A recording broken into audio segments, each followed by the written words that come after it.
Go. Are we live? We're live. Woo! Yay! All right. that was stressful. Last stressful 10 minutes. Most definitely. Yeah. All right, guys. Hi. How you doing? Welcome to the people that were waiting already and people of the future. My name is Guillaume. This is Thomann's Guitars and Basses, and I'm here with my brother in arms and good friend, guitar tech for the stars, Mr. Kris Barocsi. Come on. Thank you. Come on. Hey guys. Hey guys, how are you? How are you, Kris? I'm lonely. Yeah. I'm actually sitting here in the studio, all by myself. Me and my green screen here. Yeah. Well, how are you, dude? I'm good. I'm also sitting alone with my green screen. And no, it's nice to see you still. I'm very glad we're doing this. Yeah. Looking forward to this. I'm looking forward to see you guys too.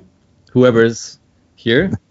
There's already some people in the chat. Hello, Kris and Frenchie. Thank you very much. Nice. I am now Frenchie. Frenchie. All right. Well, Frenchie's going to start with a couple of personal questions that he's got for Kris. And then we'll take some questions from the top chat. Reminder: the topic is guitar mods, DIY tips, tricks, and repairs, I guess. Yeah. Just let's talk tech. I guess it makes a lot of sense to answer a few questions. It's gonna be fun. It's gonna be fun. We're gonna wait because we also have like a special announcement, so we're just gonna wait for some more people to tune in, and then we'll get in there. Whoa! What? Whoa! Come on, don't tease me.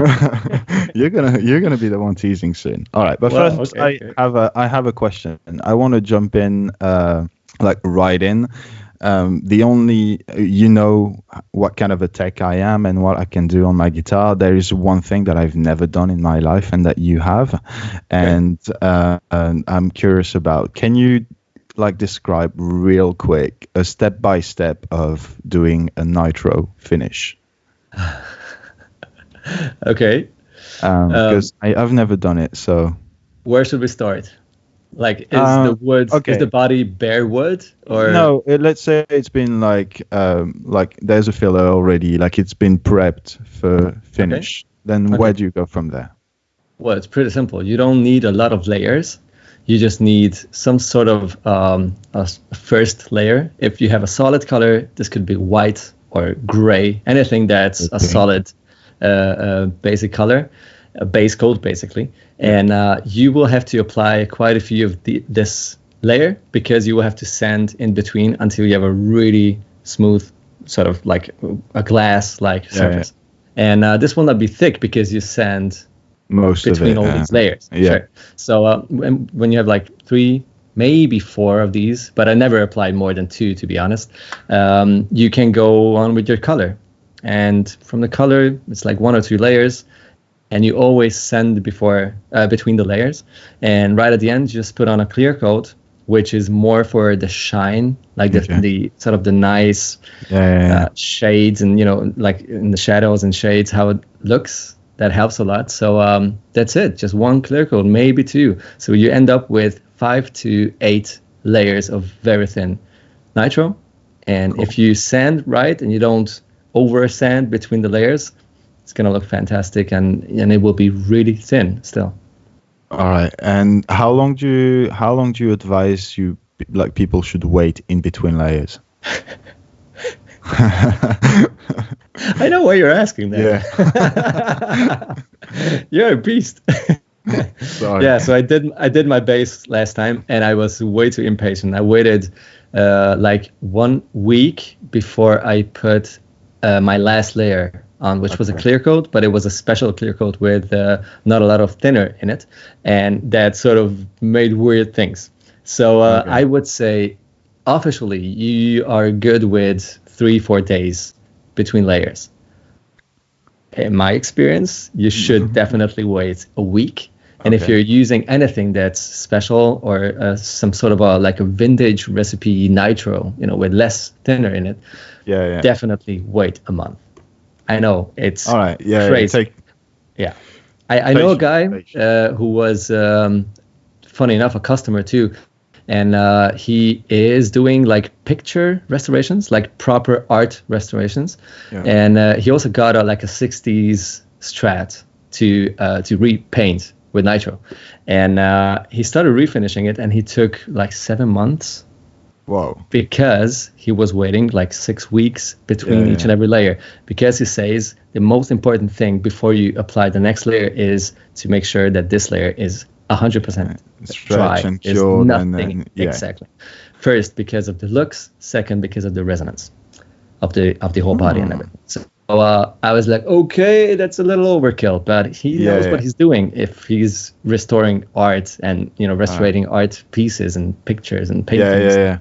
Yeah, he seems like the guy to listen to in that kind of context. All right, so 6 to 8 layers and 6 to 8 months to dry. Well, for the best result, yes. But if you wait a week or maybe 1.5 weeks between the layers, it's gonna be fine. That's cool. Okay. Well, I'll give it a go. I'll still ask you to be there and mentor me throughout the But we will have to wear masks, so we have to wait a little. We have to. No, honestly, it's very poisonous. Yeah. Be careful with Nitro. Absolutely.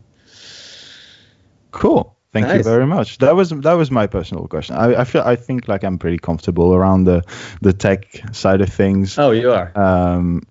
And I'm. Yeah, finishing is a whole new thing. So sometime in the future. There's like two big issues with finishing guitars or anything actually.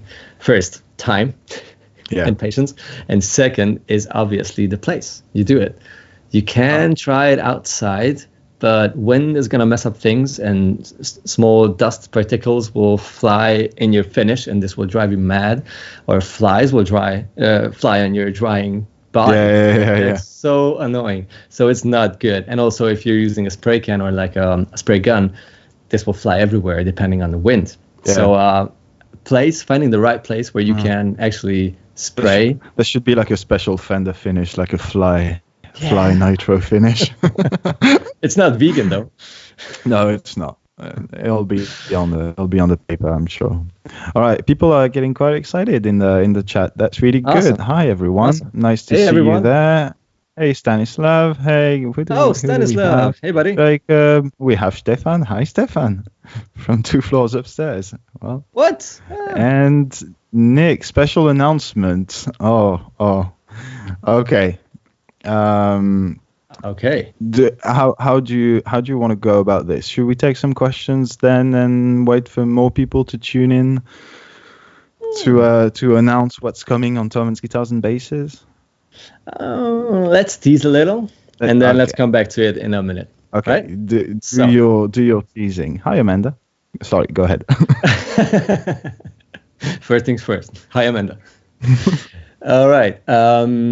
Well, we are working on a new format, and obviously the current situation doesn't help us a lot to move forward fastly, but we are working on it as good as we can, and however it works out with home office situations and stuff. But we are working on a brand new format that will be very similar to today's theme. That is some good teasing. Yeah.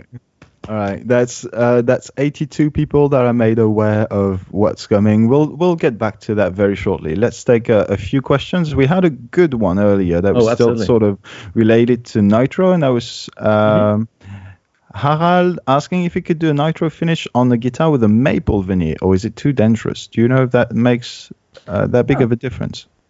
No. If you just want to finish it, it's exactly the same thing. So don't worry about anything. There is an issue though. If this maple body, like maple veneer body, has some sort of a factory finish on it, what you want to remove, be extremely careful with sanding or using any sort of chemicals or heat gun, right? Yeah. If you're watching, he knows. He knows who you are. So be very careful, because I also have a buddy who removed the finish on a guitar with a very thin I don't know, probably flame maple veneer on it, and he went through the veneer on a spot, so he had to sort of close it, and it looks ugly. So you just have to be careful when you remove any sort of an original finish. Otherwise, if you're just finishing it, don't worry, it's all good. All right, there's your very educated answer, Harald. Thank you very much, Kris. What else do we have? Pickup replacement for Fender Player Series. Tele. Sorry. I just checked on the live feed, and it's from Act of Heinz. Have you tried the Fender Squier Classic Vibe 60s Strat? I don't know why you would ask anything like this. What we were talking about earlier. Can you read our minds or anything? This is limited, faded, shell pink, classic vibes 60s Strat. I tried it. And you want to hear it? Art of Heinz? Let's try. Maybe it works.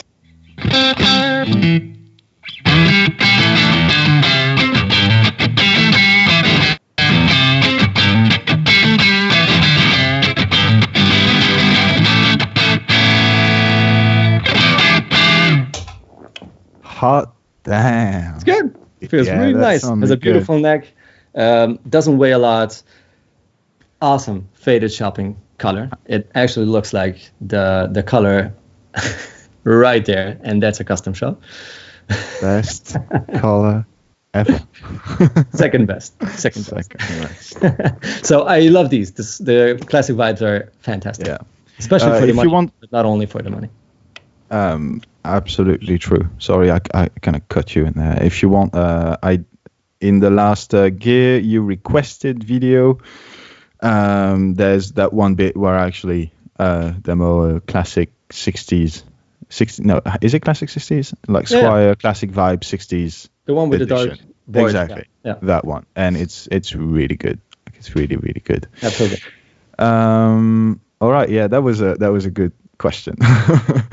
You're right to jump on this one. Sorry, I had to. Nah, it's all good. So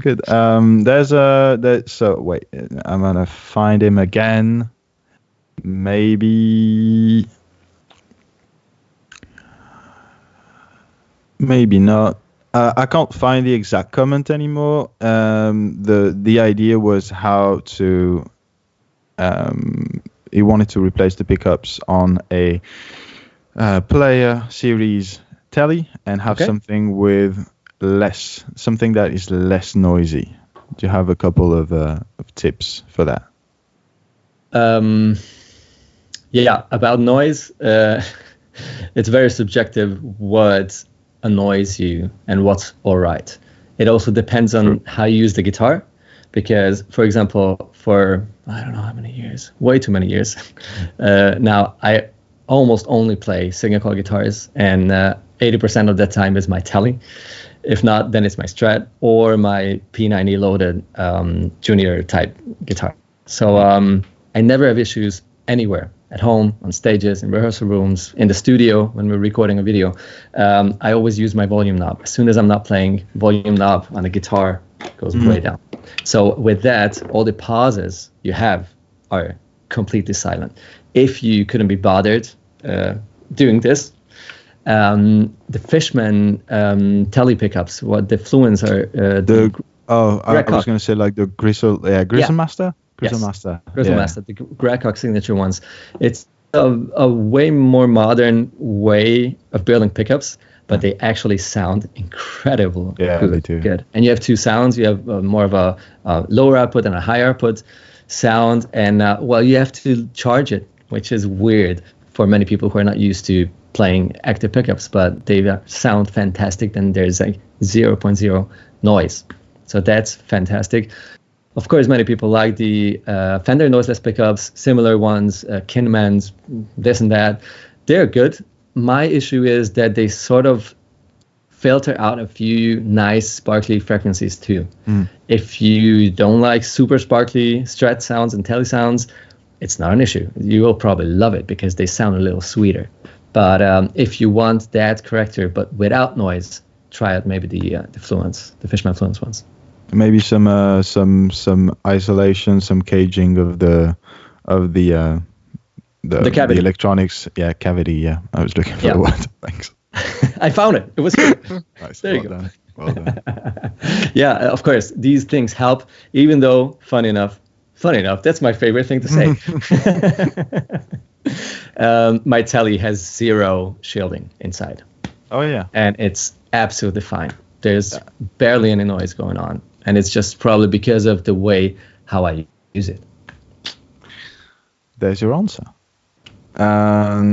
We had a sort of follow-up question from Active Heinz asking that he actually got the guitar, the Squire Classic 60s, and he was struggling to get a decent sound out of the bridge pickup. It was too harsh. What do you do for that? Depending on how bad it is, you will probably have to change it, like swap it. But I mean, this one is pretty high now. I'm not sure if you can see, probably not, but it's pretty damn close to the string. And I just tried it, and it sounded like this.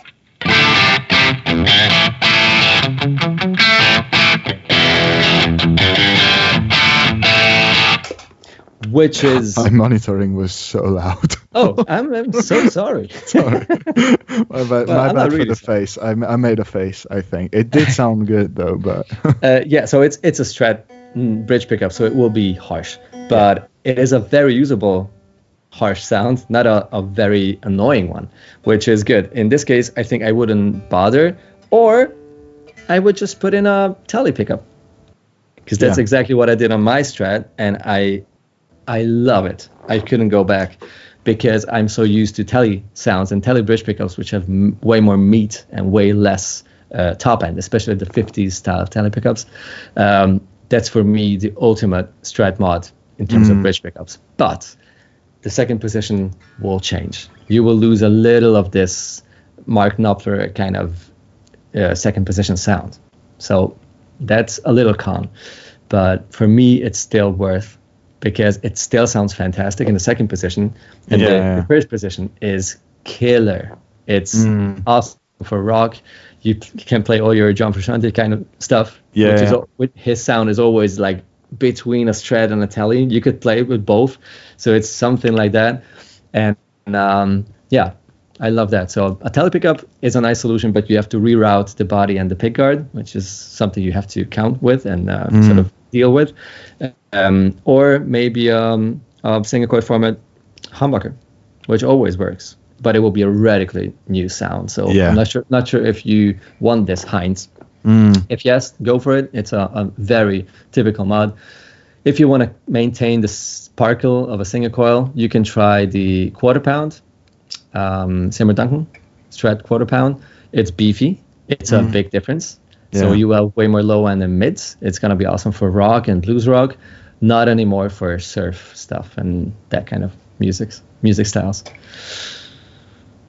Wow, that was detailed. Really enjoyed. Yeah, totally. That's the problem. Okay, when someone asks me about these things. No, man, that's why you're here. That's why this is the topic.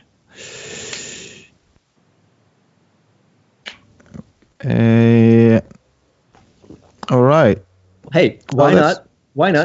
Sorry. Not just teasing, but actually mentioning what is going to happen in the next very few weeks. Oh my God, is it time? We're 20 minutes. We're 20 minutes into the live. Is it time to disclose the information? Okay, wait. Let's give away the title, and a little later we'll explain how this will look like, what one should expect from it. All right. Go ahead. It's your thing. Tell us. It's just gonna be 3 words. It's just gonna be 3 words. Guitar tech tips. Whatever that means. Even more teasing now. I feel so. Whew. All right, guitar tech tips. Okay, that's a cool name. That's a really cool name. Okay. Someone is asking here for a guitar tech tip. Yeah. Cold tap on conventional pickups on his Music Man JP15 only work when the pickup selector is set to both pickups. Is there a mod to make the cold tap work on all pickup positions? Yes. There's your answer. Thank you. Goodbye. That is because of I think it's a Dimarzio 3-way toggle. It's definitely a special 3-way toggle John has on his guitars, and I'm pretty sure that's the Dimarzio one. And those are special in terms of flexibility. You can wire them the way you want, and what he wanted is to have the coil split option only in the middle, because he would never want to split his neck or bridge pickup. So you can change that, but you will have to probably rewire or let someone rewire the switch, or maybe the whole of the electronics. I never opened one of these, so I don't know how complex it is, but depending on how complex it is, you will have to rewire a 3-way toggle, all the whole pickups and electronics and everything. Yeah, but it is doable. I'm sure there's something on the Dimarzio website for that kind of thing. Like the pickup manufacturers are pretty descriptive usually in terms of the wiring diagrams that are available on their websites and everything. So but and that's also for the switch, I've checked that already. They have pretty cool explanation of how it works, what you can do with it, and everything. Yeah. Cool. Awesome. Foo Ninja joined the party. Oh, Pooh! Wait. You will get something. Wait, what do you want to hear? Pooh, this is.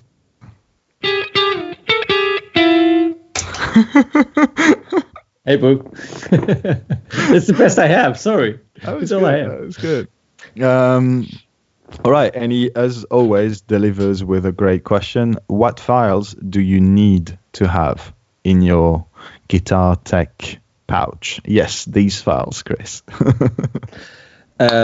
Wow. Depending on how deep you want to dig. Let's say dive super deep down the rabbit hole, like all the way. Oh my God. You have time? You have a coffee? I need a coffee, actually. Can someone give me a coffee? Guillaume, why do you have to be like 200 kilometers away? Oh, wow. I'd love to have a coffee now. I think the most important files for a regular guitar player who doesn't want to build guitars from the scratch or just change a nut or anything, you will have to be prepared with nut files for the slots where the strings go through. At least one gauge, like complete gauge. If you're using 10s, then like 10 to 46. If you use 2 different gauges, then those files, of course. This is very useful. You don't have to buy these because they're pretty expensive if you buy proper ones. But once you have them, they will be good for the rest of your life whenever you want to use them for whichever guitar you want to use them. This is like the first set of files I would recommend. You can use these also for numerous other things. For example, let's say your strings start to break here, right on the saddle, and you kind of feel with your nail that it's probably a little rough, and it's like, oh damn, I think that's the issue. Well, then you go with your fitting gauge nut file and very carefully go over the edge of the bridge you have. If it's an ABR, like a Tone Pros, whatever, Gibson style, it's going to be a pointy saddle, so you have to really be careful to round it off, just a few very subtle motions without too much pressure. If it's a Strat or a Tele, you have to apply a different technique, but you can get rid of those sharp edges, and this can help you. I mean, it's a very nice trick. Same thing with your tuners. If you have this is a vintage style tuner, so it's a little different, but if you have like a proper normal tuner where you stick the string through the hole and the edge of that hole is too sharp and rough, that can also break your strings all the time. So you can very carefully go back and forth, sort of the same feeling as if you would file your nails, basically. Just make sure to round off those edges very slightly up until the point your strings don't break anymore. So you can use those files to sort out so many issues and problems on your guitar. And that's about it, basically. All the rest, like whatever you need to file wood or anything. Yeah, it's kind of going on fret finishing and crowning files. Okay. Second, but that's already another level of guitar teching. Like, Yeah. I messed up a few frets myself. And, I mean, that's how you start, fretting and doing fret jobs. But the thing is, no, wait. I've been told I have a coffee. Seriously? I don't know. I don't know what kind of I don't know what kind of technology we're looking at.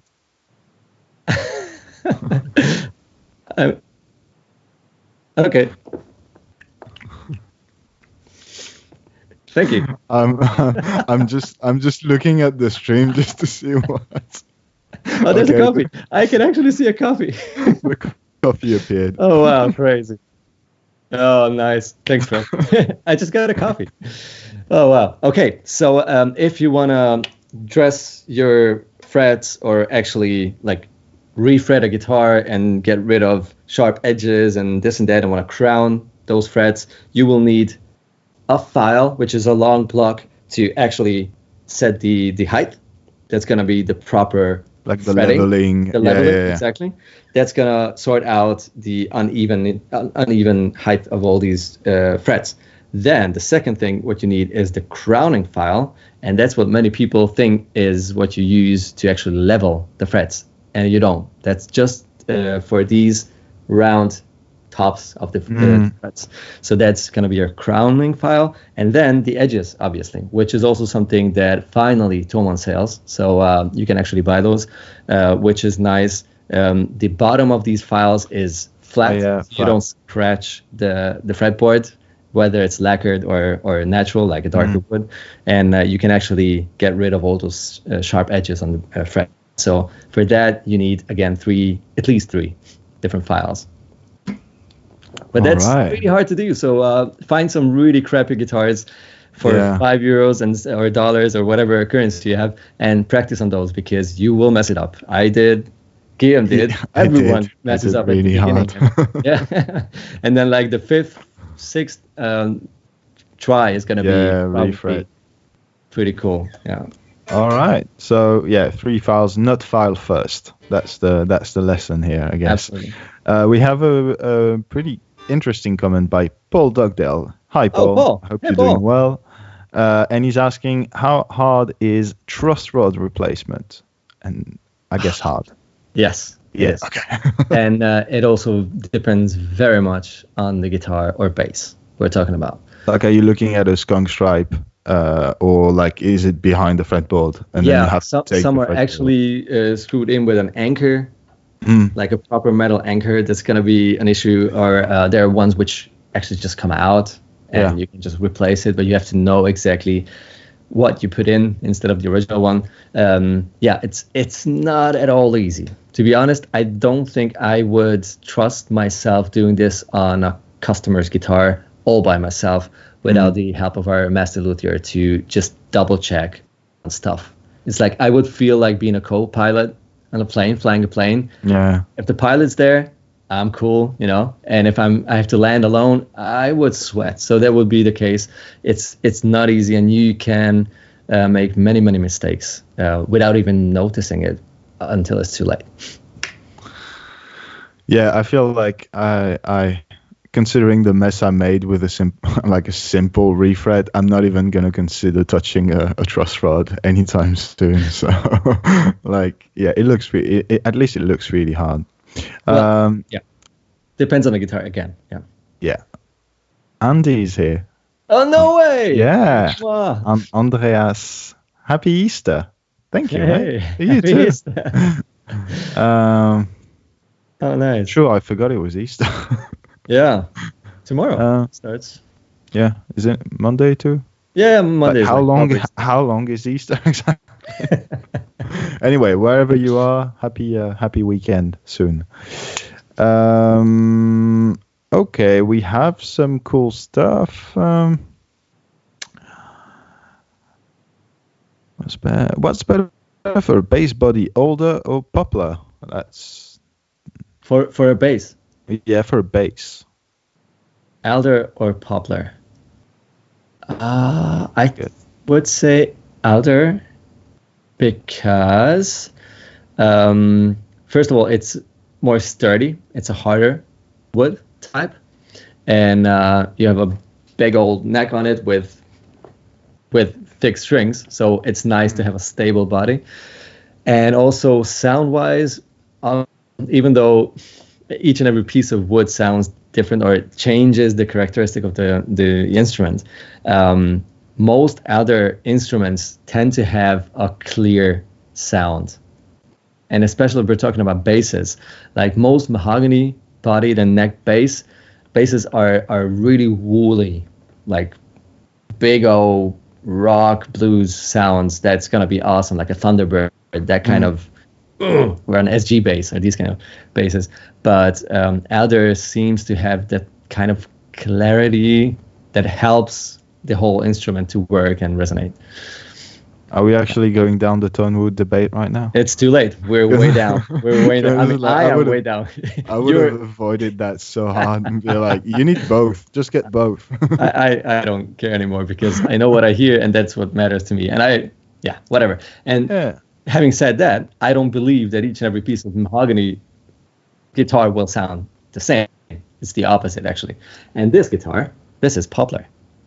I was so surprised. Because I thought I played it like unplugged, and I was like, okay, yeah, nice, Elder probably. And it was like, oh no, it's Poplar. And it sounds fantastic. It sounds just as poppy and open and, just as if it would be an Elder body guitar. So there you go. Nature, right. Crazy. What? Sorry. All right. Someone asking, I lost the comment again, but I sort of remember it.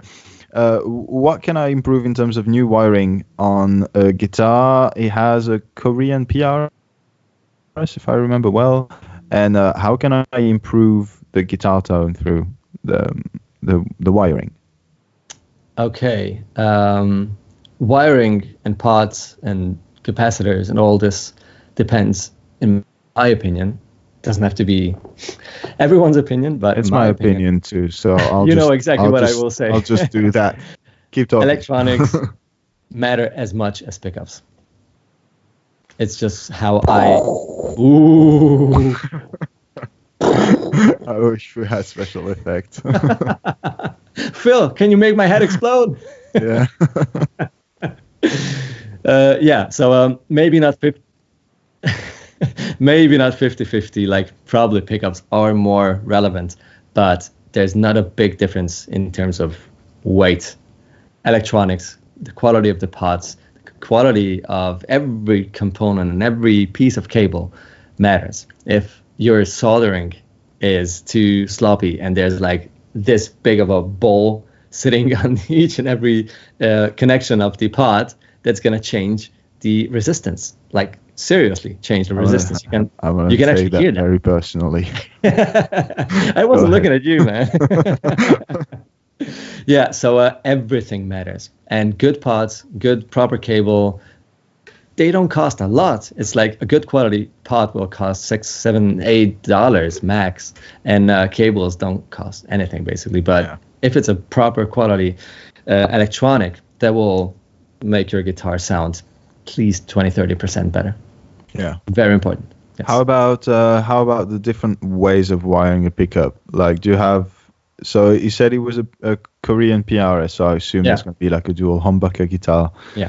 Is there like a special way of wiring humbuckers that gives them, something like some extra juice? Well, an active boost would change things. Of course.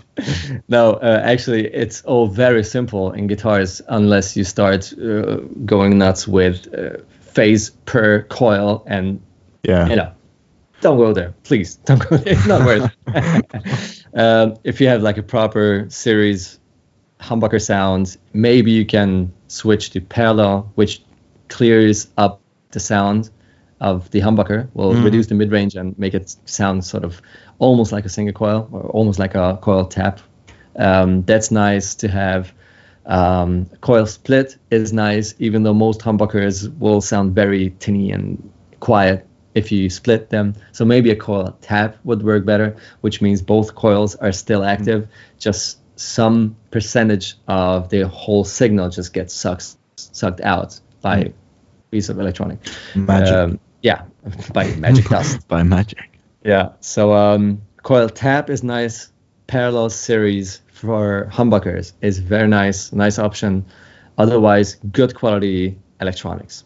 Maybe you could think about treble bleed, about a treble bleed modification, Sure. which means that you have a very simple mod. Again, on your volume pot inside, you put a resistance and capacitor between the input and the output of the pot. And with that, you will still have a clear and open sound if you turn down the volume. So if you're using your guitar for a distorted sound and you go back with your volume, the distortion will go away, it will clean up, but you will not have this dull sort of This kind of sound. this will not happen anymore. So that's very nice. Makes a guitar very usable and versatile. Yeah. Without even tapping, splitting, anything. It's just your volume pot will make your guitar a Swiss Army knife, basically. Yeah, I have to agree with that. Benny's here. Harley Benton's Hey! commenting. Hey, what's up, Benny? Do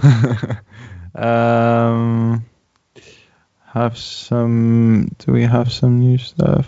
Oh, There is I some. I think it's time to not tease anymore. Okay. Yeah. I think we went down the guitar mod, and Yeah. let's tell the people what's coming for them. Yeah. So I've told the title already, which Yeah. is Guitar Tech Tips. GTT. And this is GTT, baby. And it's not the same as HTT, No, which different is thing. hit the tone. That's me. Yeah, that's you, baby. So, Guitar Tech Tips is going to be a series that will help you sort out all the common issues, problems, questions, whatever you have. If you want to set up your guitar, if you want to modify your guitar, if you want to, I don't know, you want to set up your guitar. Basic thing. It sounds simple, and still so many people are confused or just insecure. These will be like around 5 minutes, really short, on the point, focused videos. So it's going to be the opposite of me. No. So are you telling me that it's going to be a series of videos with you on a bench fixing and modding guitars? Yes. Oh my. I'm excited. Yeah, I'm really so it's gonna excited. be short videos that focus on one theme per episode. It's going to be, I don't know, not. Let's do that. Next setup. Let's do that. Rough fret edges. How to take care of that. I want to wire in a push-pull for coil split. Let's do that. These kind of themes split into episodes, and I am so looking forward to this. I hope you guys will enjoy it. It's going to be short, not a lot of talking, and it's going to be everything in it what you need for that specific subject. That's gonna be really awesome. exciting. Yeah, it's going to be awesome. I'm really pumped for that. Do you already have some titles, some things that you've done, some things that are in the box already Oh, that man. people can start looking forward to? In the box, we have just a few episodes because then Corona came. Yeah, of course. So things slowed down, but we are totally on it. And don't worry, we are working on it, and we will bring the first episode out very, very soon. And we will do the first 3 episodes are going to be about the complete guitar setup. So the first episode is neck, second episode is nut, and the third is going to be your bridge, your intonation. So that's the most important thing. We took it apart to make it digestible per episode. And this way it's short. You can focus on one thing. Make yourself a tea, a cup, coffee, open a beer, whatever you need. Grab your guitar, watch the episode, and make sure that part of the process is done. And then you can move on to the next episode. So it's going to be a very nice, short, compact format. And hopefully we'll answer most of your questions. Nice. I'm stoked. Progressively gonna make your own guitar awesome by watching That's Kris the goal. doing it. That's the goal. That's how I've been doing, and my guitars are awesome. I love you, dude. Thank you. All right. Paul had to leave. Well, be well, Paul. I will see you very soon. Oh, wait, I have a good one. Rod. Okay. Rod Go ahead. says, Go ahead. Great new format. Feel free using my guitar for mods in your upcoming videos. Oh yeah, sure. Freebie patrol.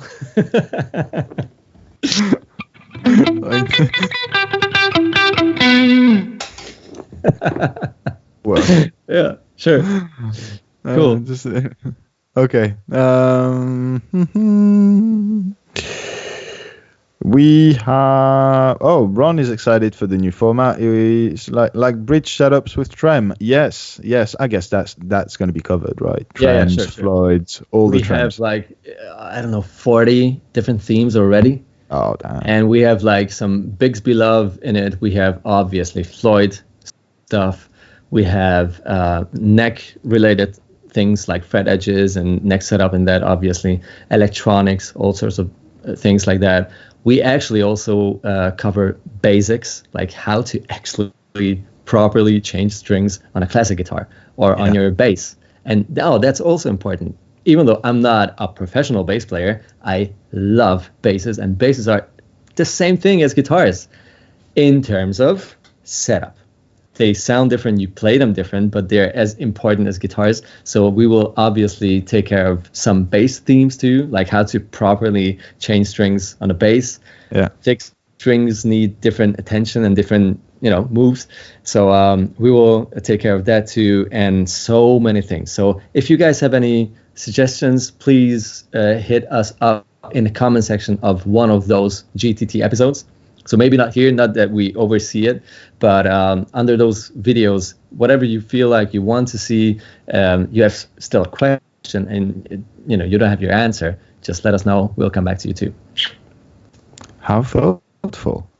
If you guys put some good recommendations in that comment section, I'll make sure to send them to Kris too, because I'll be looking. I'll be keeping an eye out for people of the future. Amanda is asking if you'll be doing damage repair as well. Are you going to do damage repair? Are you going to have a service of people breaking guitars so that you can fix them? I think I just need my son. He's pretty good at kicking my guitars over. Well, that's maybe that's something for the future. Something that could happen. I would love to do that. The biggest issue with damage repair is that most of those things require really special tools that you will not want to buy, because just one clamp will cost, I don't know, 200 euros. And you're like, yeah, sure, of course not. Yeah. Or you need for acoustic body, like the top of the body has a huge break and the wood broke right in the middle. That's something that happens quite often. You need special tools. You will need tons of clamps, really long special clamps that go through the sound hole.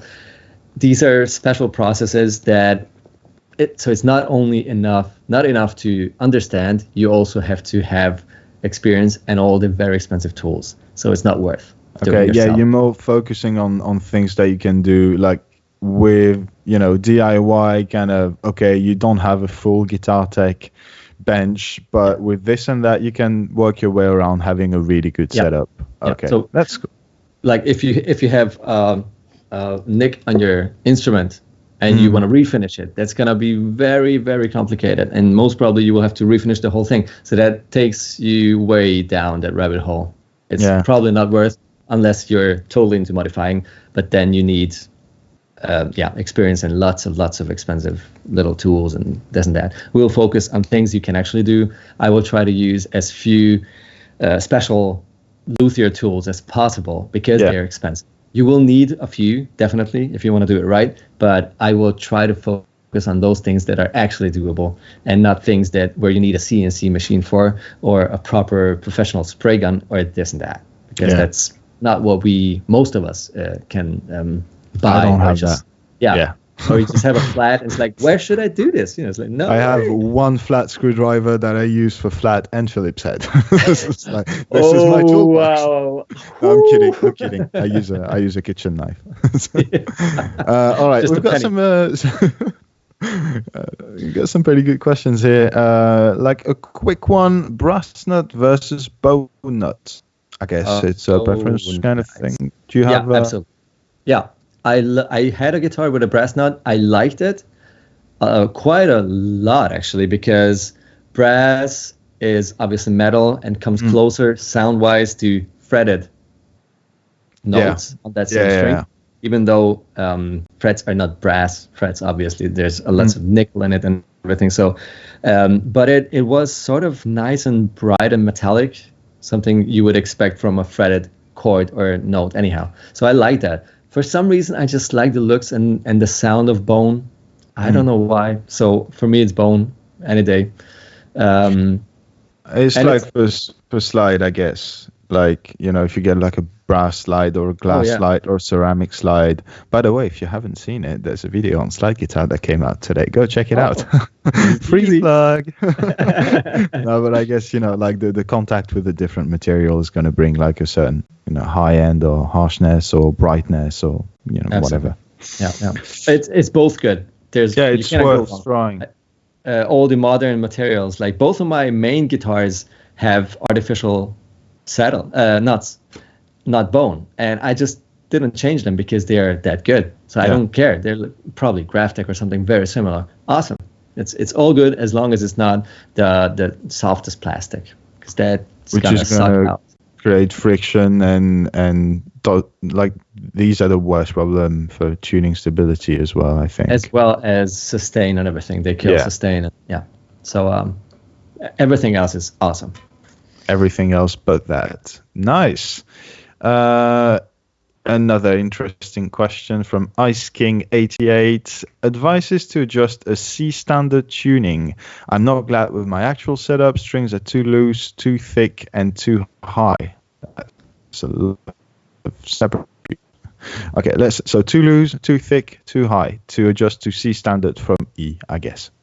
Yeah. I don't know what guitar you're playing. If it's something with scale length of Gibson guitar, Epiphone, etc., that's gonna be an issue, because if you want those strings to be really tight and you don't want them to be flubby and sort of float around, you will need really thick strings, like at least 12s for C, maybe even 13s, but those will feel like a jazz guitar. That's weird. I don't like that anymore. But like 12 to something really thick, like 60 something, will have to work.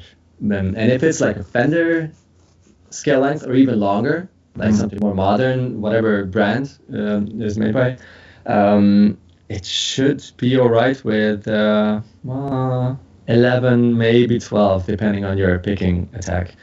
But if it feels you too just high, said it was a Les Paul. It was an ESP EC401, so I like a Les Paul scale length. Sorry. Yeah, that's exactly the problem. I mean, it's not a problem. It's just a problem if you want thinner strings but more tension and more stability and a lower action without fret buzz. Yeah, that's probably not the best guitar for that kind of tuning. In that case, I would definitely throw on some super thick strings for that. For instance, I had my guitar, CM, Les Paul CM, which is a single pickup Les Paul with a thinner body. I had it on open C for a time, and I was using 13 to 70-ish. Overkill. No. That was the right gauge for stability. But then it sounded so dull and sort of too warm. I didn't like the sound anymore. So I went back to E flat, I think, and then it worked. Or D, maybe D standard will still work. All right, there's your answer. Thank you, Kris. There's David that keeps going back. I saw you, David. I'm sorry, I haven't found the occasion to slide your question in there, but now is the time. He mentioned putting a Tele bridge pickup on a Strat. How do you do that?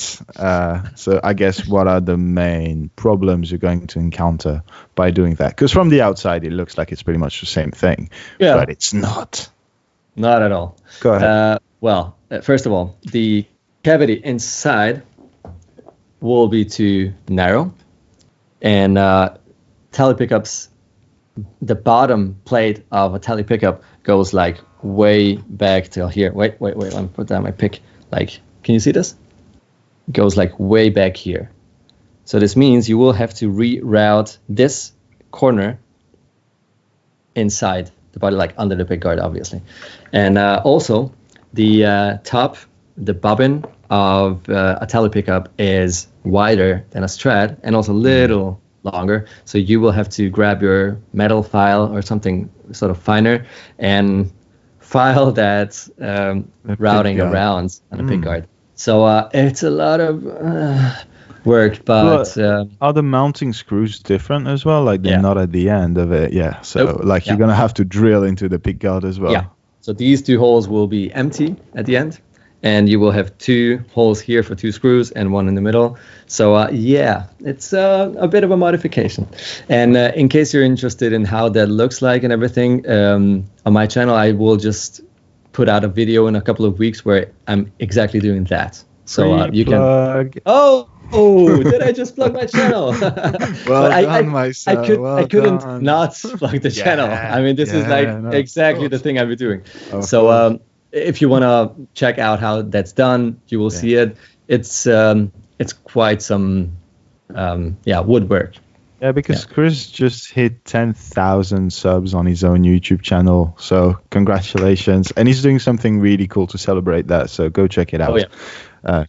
Kris Barocsi on YouTube, on the YouTubes. Thank you very much. Sorry for insisting. So no, man, that was a good question. That's my bad. I took a while to actually say it. Sorry about that. Okay. I'd love what to else see do we have? God, how long have we been on already? What time is it? It's almost 6.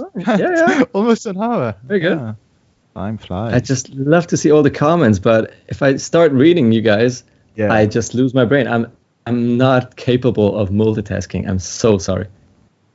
Inventor, hey Inventor, nice to see you here. Bye, Steven. Yeah. I think I'm back in the right time zone. I'm up to the last comment. Wow. Okay. Okay. Joshua is gone as well. Bye-bye. Be well. Everyone who lives in the meantime, thank you very much for stopping by. And be safe, be well, and we'll see you very soon. Maybe a couple of last questions before we head out ourselves. Oh yeah, let's do some about that quickies. Okay, that one's not really about guitar mods or anything, but I feel like we do have some sort of experience in that field. Hiroshima was it's got the YouTube name there, was asking, he's planning to get a Kemper, he's only played tube amps, never hooked on digital modelers. Do you think this one is worth it? By the way, Thomann customer support is the best in Europe. Thank you. Well, thank you very much. Thank you. So that's a vast subject. Let's try and put that down to 1 minute. Go ahead. Okay.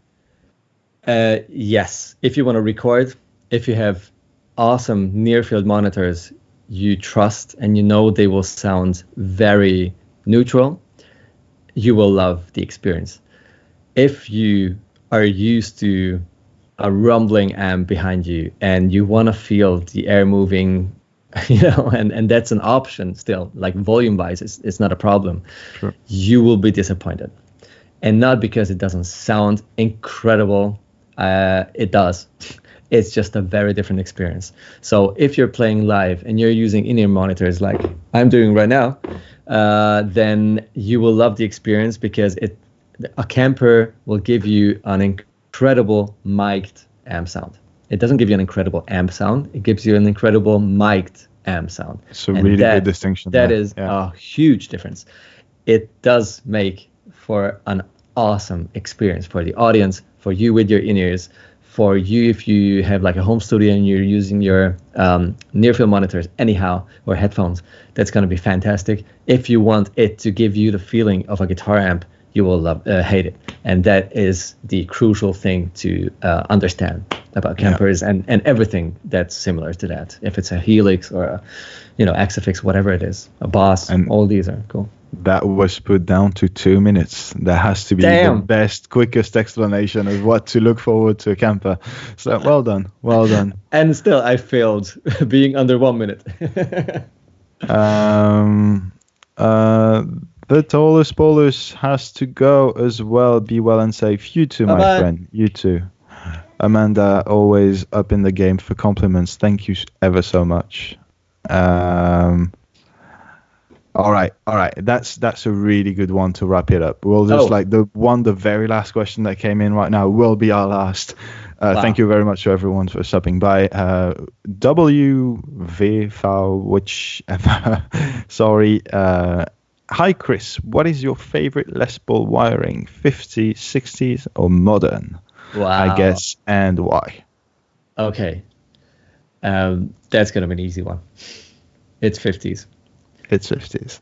It's a 50s wiring. I'm with him. I'm with him on this one. So. I know we've been discussing this, and I actually have 50s wiring, like Les Paul style 50s wiring on my Tele too. That's the only thing I changed on my Tele, is swapping the way the tone and the volume part is connected, and that is the crucial thing of this 50s wiring. And why is that so awesome? And why do I like it? And why do many Les Paul lovers or just players who know this mod love this? Is because you lose way less top end if you roll back your volume, even without any sort of extra modifications such as treble bleed mods and all the others. So this way your volume part doesn't, your tone part doesn't influence the way your volume part takes away the volume, because it's not connected, your tone part is not connected to the input of the volume part, but the output of the volume part. So it's a different sort of reaction and action reaction. And for that reason alone is the 50s wiring the almighty. And I can't understand why they developed and moved away from that, because it was perfect to begin with. Yeah, 50s. But they did. But you can always go back to it, which is really cool about guitar mods. And, I assume that will be covered in one of the many episodes to come of GTT Guitar Tech Tips. Wait. Now it's coming now. It's coming now. Awesome. All right, cool. Well, that was very nice hanging out with you again. It's been too long, my friend. I miss you and all you guys out there. It's so nice to have some. Yeah, it feels really good. Interaction going on. Yeah. Just before we say goodbye, Rod wants to see both Strats on camera at the same time. You're gonna be disappointed, man. Mine still looks better. So. Yeah. No, I don't think. No. I think mine looks better. Look at this. I mean, I have a sticker still. The stickers are cool, and yours looks destroyed. And mine has a sticker as well. I don't know. I don't know if I can show it on camera though. So. Well, now you did. Now you did. So it's too late. Just don't zoom in on it. Nice. Yeah. Yeah. All right. Beautiful. So that was the color comparison. Thank you guys very, very much for stopping by. I had some really cool questions, some really nice words for everyone. We hope you're all safe, you're all doing great, and making the most out of your time at home, I guess. Yeah, Kris. I actually came prepared. I had 5 nice topics which I thought we will have to talk about in case you guys are not that active, but you were.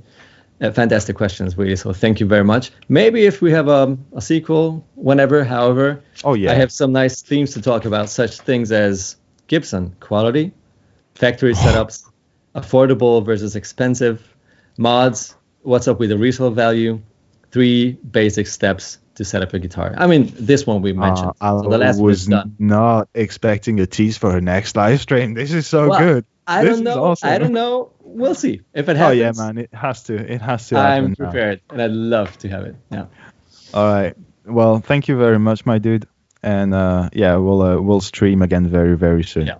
Let's start. All right. Yeah, you guys keep an eye on your notification. Click subscribe, hit the bell if you want to get the notifications. Anyone who's coming in now, thank you very much. Sorry, we gotta go, but you can replay it. So that's what's cool about the internet, I guess. All right, take care of yourselves and see you soon. And Kris, I miss you, and I'll see you soon too. Love you guys. Bye, Bye-bye. everyone. Bye.